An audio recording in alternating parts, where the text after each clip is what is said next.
194 tahun bukanlah waktu yang singkat bagi umur sebuah pemerintahan.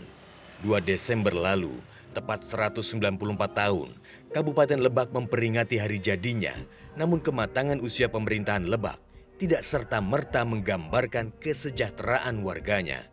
Hingga tahun 2020 lalu, 181 desa dari keseluruhan 340 desa di Kabupaten Lebak masih menyandang status desa tertinggal. Itu artinya separuh dari jumlah desa di kabupaten ini masih tertinggal. Provinsi Banten merupakan satu-satunya provinsi di Pulau Jawa yang memiliki desa sangat tertinggal. Mirisnya, dari 8 desa yang berstatus sangat tertinggal di Provinsi Banten, 6 diantaranya berada di Kabupaten Lebak. Status desa tertinggal ini diukur berdasarkan indeks desa membangun. Sementara status desa tertinggal diantaranya diukur dari infrastruktur, aksesibilitas transportasi, pelayanan umum, dan penyelenggaraan pemerintahan yang masih minim. Faktanya di lapangan, sarana infrastruktur jalan dan jembatan memang masih menjadi pekerjaan rumah yang besar di kabupaten ini. Disadari atau tidak oleh Pemkab setempat, kondisi inilah yang menyebabkan 50% desa di kabupaten ini masih berstatus tertinggal hingga kini. Sungguh sangat disayangkan, pembangunan sosial dan ekonomi masyarakat tertinggal gara-gara infrastruktur yang tidak memadai. Sekitar 50% dari jumlah desa yang ada di Kabupaten Lebak, Banten masuk dalam kategori desa tertinggal. Salah satunya adalah Desa Parungkujang, Kecamatan Cileles, tempat saya berada saat ini. Desa Lokus Tanting ini juga terkendala dalam hal infrastruktur, mulai dari jalan hingga jembatan. Salah satunya adalah jembatan yang berada di belakang saya ini. Jembatan yang dibuat pemerintah ini memiliki konstruksi yang kurang baik, sehingga pada tahun 2020, putus terkena banjir bandang. Warga desa yang saat itu berada di atas jembatan pun ikut terjatuh serta mengalami luka-luka. Saat ini warga desa sekitar menggunakan jembatan yang sudah lama tidak mereka pakai, mereka fungsikan kembali untuk menunjang akses jalan mereka. Ini merupakan gambaran bahwa selain mereka kesulitan secara ekonomi maupun pendidikan, mereka juga masih menjadi korban buruknya infrastruktur penunjang yang ada di desa mereka sendiri.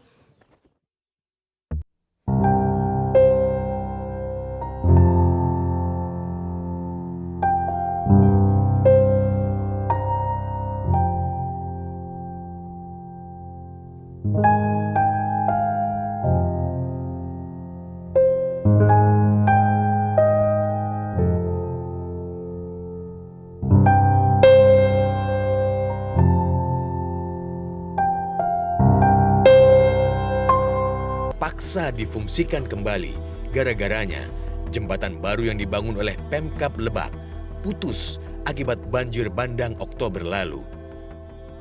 Ini pelatnya ini pindahan dari sini. Pelatnya pindahan dari jembatan yang putus, pindahan ke sini, soalnya udah nggak ada bahan. Ini juga dapat itu aja, masyarakat yang bisa ngelas itu, tolonglah. Soalnya kasihan anak sekolah pada lewat, motor gitu. Kalau nggak dibenerin mau siapa lagi? Kepala Desa Parungkujang mengaku biaya yang dibutuhkan untuk perbaikan dan pemeliharaan jembatan cukup besar. Itu sebabnya warga terpaksa merehabilitasi jembatan lama dengan cara tambal sulam. Dengan kondisi desa yang masih serba tertinggal, warga desa Parungkujang pun hanya bisa berangan-angan bisa memiliki jembatan permanen. Jembatan itu adalah akses yang sangat dibutuhkan. Jembatan yang saya harapkan itu jembatan yang bisa masuk mobil, Bu. Kalau misalkan jembatan kayak gantung ini itu sulit. Warga saya butuh hasil pertaniannya itu biar mudah. Kalau seperti ini jembatannya kecil, mobil enggak masuk, sulit. Jembatan gantung yang uzur dan rusak sebenarnya sudah menjadi fenomena di Kabupaten Lebak. Sayangnya, dari tahun ke tahun, Bahkan dalam kurun waktu 10 tahun terakhir, masih ada ratusan jembatan gantung rusak di Kabupaten Lebak. Warga di desa-desa Kabupaten Lebak hanya bisa pasrah setiap hari lalu lalang melewati jembatan yang penuh resiko.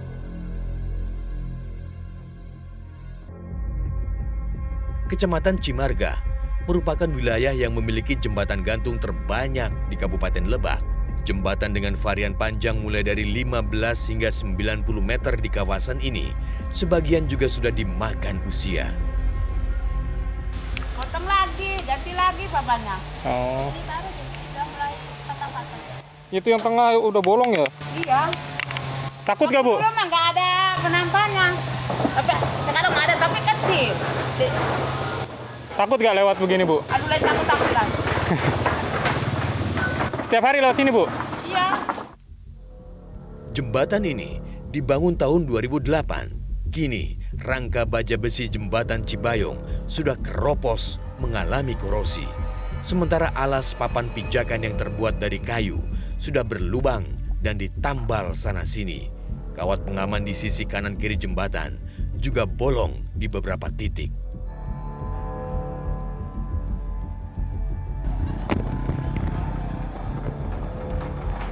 Kepala desa sudah manik menyebut sudah mengajukan proposal bantuan rehabilitasi ke Pemkab Lebak dan dijanjikan perbaikan di tahun 2022 ini juga.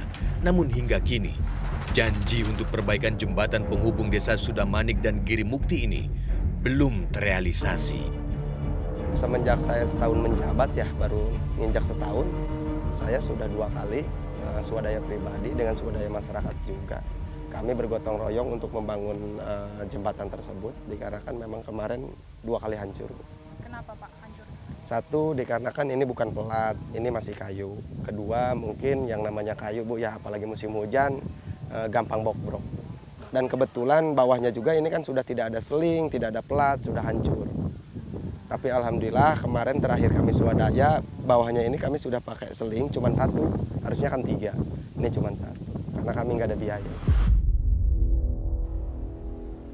Di Kabupaten Lebak, saat ini ada sedikitnya 109 jembatan gantung di ruas jalan desa dalam kondisi rusak parah. Dari total 248 jembatan gantung yang berada di ruas jalan desa, hanya 63 jembatan dengan kondisi baik. Selebihnya, 74% lainnya dalam kondisi rusak. Data kondisi jembatan gantung rusak tersebut bisa menjadi potret pembangunan di Kabupaten Lebak yang sudah berumur hampir 2 abad.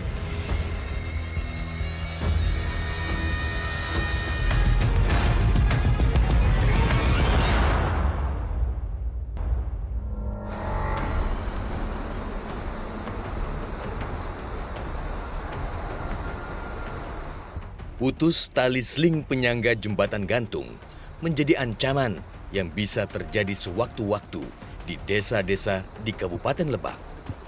Awal Agustus lalu, giliran jembatan gantung di desa Haur Gajruk yang putus tali seling penyangganya.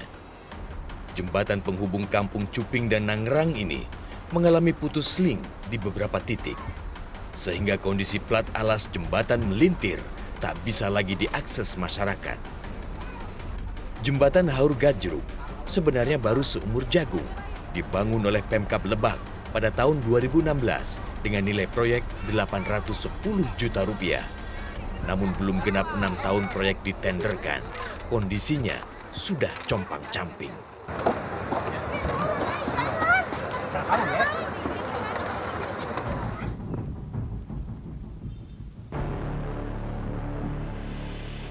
Dari pengamatan realitas di lapangan, kondisi jembatan gantung yang rusak di Kabupaten Lebak sebenarnya tidak melulu uzur dimakan zaman, namun juga ada faktor penyebab lainnya. Kesalahan konstruksi kuat diduga juga turut jadi pemicunya.